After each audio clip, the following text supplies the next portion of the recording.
Now let's look at the Bernoulli distribution. So the Bernoulli distribution is going to show up a lot in statistics. And we have talked about flipping a fair coin once and how that is a Bernoulli distribution.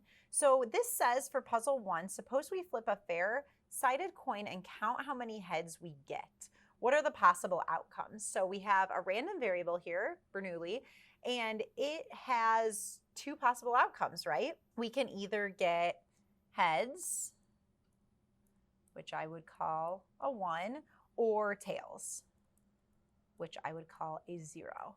And Wade, what are the probabilities of both of those? For a fair coin? Yep. It's going to be 50%, 0.5.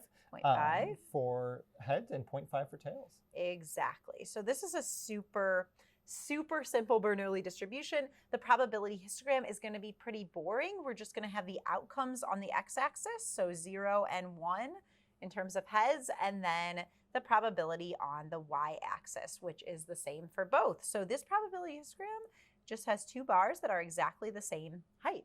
And it doesn't look like the normal curve at all.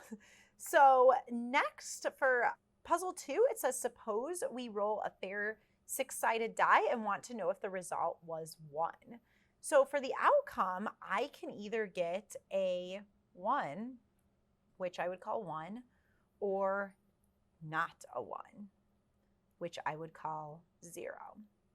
And Wade, what are the two probabilities? So a 6-sided die, it's going to be 1 out of 6 to roll a 1, and all the other outcomes, 5 over 6, is not rolling a 1. Exactly. So even though a die has 6 sides, this is still a Bernoulli random variable because all we care about is that binary outcome of did we get a 1 or not. We don't care did we get a 1, did we get a 2 or a 3 or anything like that.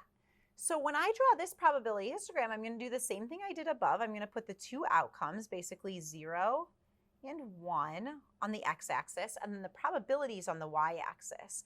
So the probability of getting a 1 is 1/6, and then the probability of getting a 0 is actually 5/6.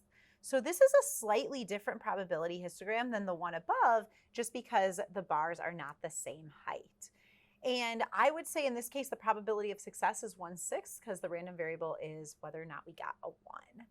So like we said, these variables follow a specific distribution. It's called the Bernoulli distribution. It's specifically for discrete random variables, which both the coin and the die are discrete random variables because you can count how many options there are. And any event that has exactly two outcomes with a fixed probability is called a Bernoulli distribution. So we know a lot of these already. We mentioned coins and dice. Also, we can think about the probability of drawing a queen in a deck of 52 cards. That's a Bernoulli random variable with the probability 1 out of 13 because there's 4 queens out of 52 total cards. The probability of heads on a fair coin, we just did that. That is also a Bernoulli random variable with probability of success equal to 1/2. And then the other one we just did was the probability of getting a 1 on a 6-sided fair die.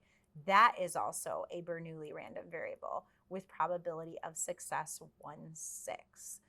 So we can model a lot of these situations that we've already looked at as Bernoulli random variables.